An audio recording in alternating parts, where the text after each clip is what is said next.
All right, so let's now talk about your schooling to all of those college students that are looking at you guys. Let's talk about what did you guys do to prepare yourselves so this way these college students will know what you guys did and how you made a $15,000 film and made a $250,000 profit. We failed miserably for 10 years in a row, and I'm not joking. The pain of life in school.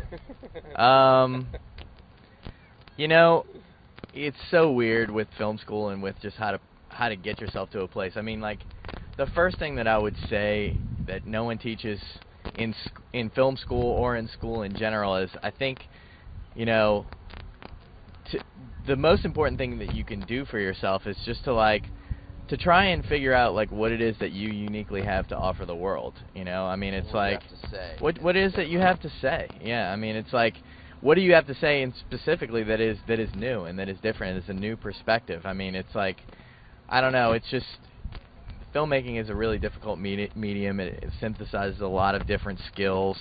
Luckily, we're perfect at all of it now, so we're good. We're good, but you're screwed for probably another decade. No, but I mean, it really does take, I don't know, it just takes a lot of time, and whether you go to school to do it, whatever it's going to take to nurture, like, your ability to just sort of, like, express yourself and find your voice. I mean, the other thing that Mark and I always say is, just do, you know, if you're going to make films, just do it cheaply, because it can be really expensive or really cheap to make films, and, you know, your first films are going to be terrible. They're just going to be terrible. That's just the way it is, and you're going to find your voice over time. So, you know, afford yourself the opportunity to mess up, get back up on your feet, and do it again. Yeah, I mean, the only thing I would sort of add to that is, like, there's kind of two schools of thought with making movies. There's one that says, like, fuck film school, buy a camera, do it on your own. The other is, like, go to school and learn there. Either of those are fine approaches. It depends on what kind of person you are. If you need a teacher to support you and give you, like, good grades, or if you're not disciplined enough and you need the structure of film school to make you creative, like, go for it, you know? The one thing that's great about, like, I guess I was about to say something, and I think it's true.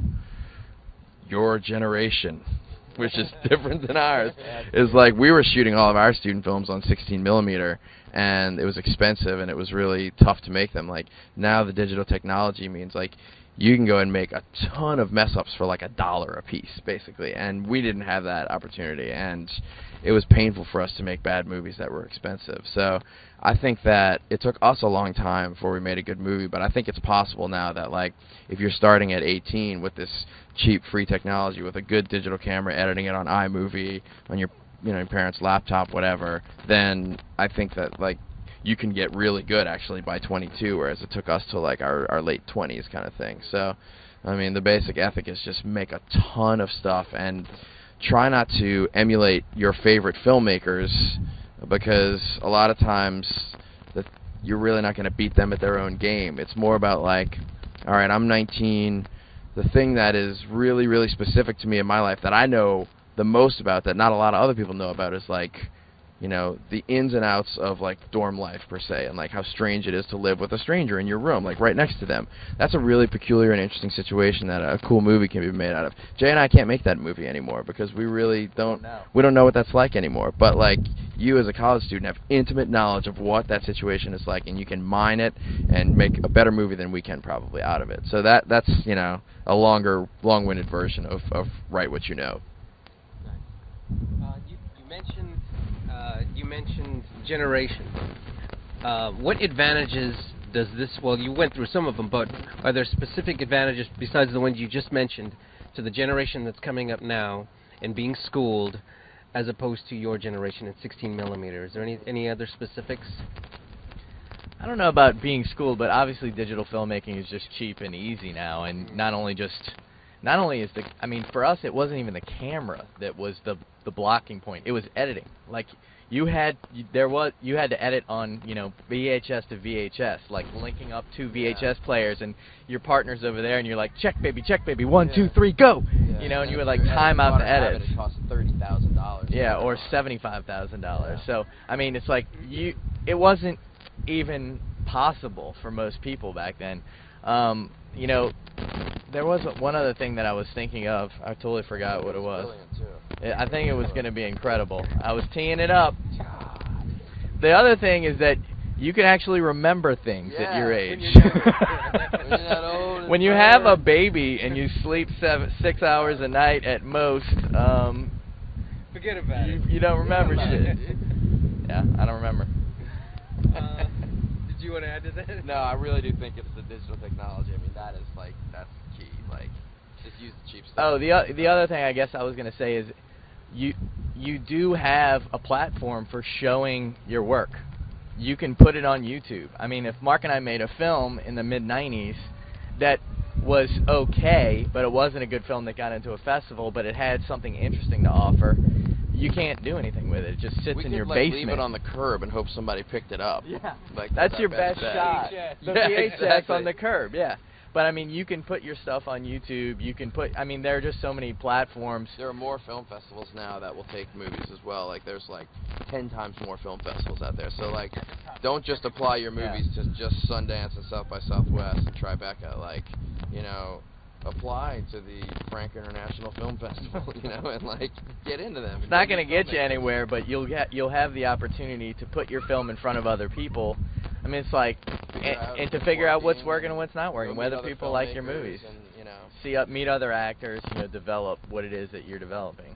So that's what essentially, when you're first starting out, that's what film festivals are for. It's that networking thing. That's what I think they're valuable for. It's the practice of, like, you know, networking, building your cast and crew, and also just, like, getting your movie in front of strangers.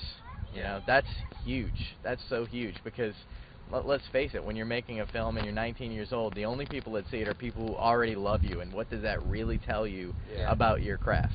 Nothing, you know, other than your mom is either supportive or not supportive of what you plan to do with your life. Right. You know? Which really has nothing to do with the essence of your filmmaking skills, usually. Yeah. All right, well, let's cut the crap and let's ask you now, what kind of lessons have you guys learned since your success, like disappointments? I mean, like lessons where you're like, wow, I never thought that'd come out of, you know, center field or right field. Where did that come from? Is there anything that you could tell these college students? Like, we've been so fortunate. Like, it's crazy. Like, The Puffy Chair, you know, was the cheapest movie at Sundance. It sold, was one of the more successful ones. Same thing with Baghead. So, I mean, I guess the thing for us is just, or at least is from where I'm concerned, is like the old model of like, make a movie, sell it, and then go into Hollywood, whereas like independent filmmaking was just a springboard or a Hollywood farm element so that you can get yourself to Hollywood. I think like that is not the greatest way to view things anymore. You know, there's like a lot of different ways that movies are being made.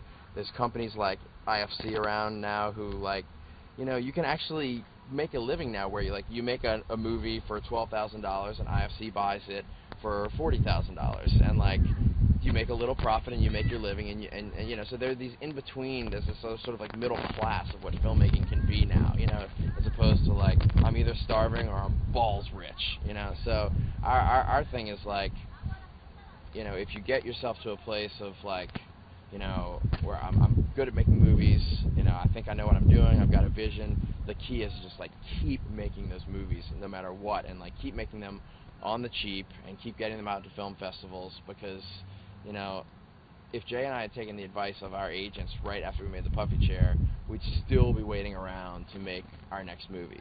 We'd still be developing it with the studio system. We'd still be talking about script notes. We'd still be trying to cast and it. we wouldn't be filmmakers. We would have been producers, and by the time we came time to shoot that film, we would have been way out of practice. So it's just like You mean shooting Baghead or shooting? No, just shooting anything. Anything. Well, I mean, after The Puffy Chair. After The Puffy Chair. That's a brilliant point, because you said listen to the advice of our agents. Mm-hmm. That's something I think they would be interested in, because when do you get to a point where you got to tell yourself, I'm going for it, or I'm going to listen to my agent? You know.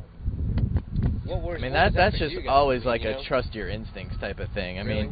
I mean, luckily there's two of us, and Mark and I pursue a lot of roads at one time. We try not to put all of our eggs in one basket. That, in general, I think is good advice. We have like 7 movies floating around in the Hollywood. And we just don't get attached to what has to happen here and now, because if you do that, then you're just screwed. I mean, it's just, you know, you have to be flexible, and you have to have a little bit of detachment as to how things are going to play out. Yeah. You don't have to be detached in terms of the love of your project, but it's just like, to be fixated on one thing happening at a certain time, you're gonna get disappointed and you're gonna get burnt out, because this is a really fickle and weird industry, and you have to be able to float with the changes. And really beyond all that, it's like we're telling you basically just be a Zen master is what we're trying to tell you.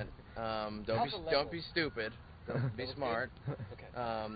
And then I mean, the other thing that I would say, just in terms of advice along this line of like personal development and being a Zen master, is like, don't think that like you're not good where you are right now. Like, I mean, the moment that you start thinking that, well, once this film gets out into the world in a year and a half and then everything's going to be good, because we kind of like succumb to that mentality of thinking like throughout our 20s, and it's not true. It's like, we're thrilled to be where we are right now, but it's like it has its all new sets of problems and it's all new sets of difficulties. It never necessarily gets easier, and it never gets less scary. It actually gets more scary as you go. So it's just like, enjoy the fact that right now that's exciting, isn't it's it? very exciting. Yeah. And that's the whole point, is like to just like enjoy where you are right now. Enjoy the fact that you don't have a ton of pressure, that maybe you're in college and you can make some creative things, and you can afford to make some mistakes and make movies with your friends. Because honestly, I mean, it doesn't, in terms of purity, it doesn't ever get better than that. yeah, It gets better later when you start making some money and you can buy a house and have a kid. let Grandpa tell you guys a little story here. Yeah. Come sit on my lap here. So after Jay and I made the puffy chair, and Hollywood was calling, and we started taking meetings with producers who all wanted to make our movies and things, and we met with a very famous brother filmmaking team, who we thought were amazing, and to be in the same room with them was like, oh, this is incredible, So we sit down with them, and after about 5 minutes of conversation, we realize they're not just asking us questions about ourselves to be polite. They're obsessed with the fact that Jay and I were still running around with our friends and a digital camera, making a movie for $15,000 with no one on our backs and having the freedom to do what we wanted to do. And they were sad about the fact that they make $5 million every time they make a movie and they don't get to do what we do.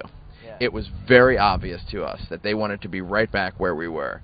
So the real essence of that for me is just like, it kind of might not ever be as fun as when you're on your way up and when you're trying to figure this thing out, scrapping with your friends. And when you're there, while Jay and I were there, all we could think about was being close to where we are now, And then when we saw these brothers, yeah, exactly. And then when you see people who have really, really made it, like, because we have a lot of experience meeting with a lot of these people, it's just like they want a piece of that puffy chair thing, of that, like, baghead, we went out with our friends and we made a movie, and I don't know, it might not get better than that, so just try to appreciate that when you're in it, I guess.